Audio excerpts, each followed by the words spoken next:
iniwan. Niligawan pa lang kita eh. Bakit mo iniwan? Bakit mo ko iniwan? Mahal na mahal kita, Chaka. Gumising ka. Gumising ka. Gumising ka. Aray? Ano ba yan? Istorbo! Natutulog ang tao eh. Ano ba? Sabi ko na nga ba, kaya kitang buhayin eh. Sabi ko sa tatay mo, kaya kitang buhayin. Buti na lang nabuhay ka. At sino naman nagsabi sa'yo na matay ako, ha? Ay, di ba sabi ko matutulog lang ako saglit dito sa kotse kasi brown out ang init sa loob ng kwarto ko. Sabi ko huwag ako istorbohin. Ano ba yan? Sorry na, Jaka. Nagpumilit kasi siyang pumunta dito eh. Pinipigilan ko nga eh. Tinanong ko lang naman kung kaya kanyang buhayin.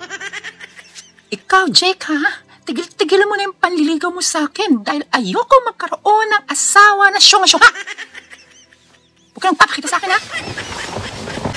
Sandali, Jaka. Sandali lang. Huwag mo kong iiwan. Hindi ko kayang mawala ka sa akin. Bigyan mo pa ako ng isang pagkakataon. Mag-aaral akong mabuti para tumaas ang IQ ko. Tapos dadamihan ko yung inom ng Liberté condensed milk para tumalino-talino ko ng konti, ha? Please, please. Huwag mo.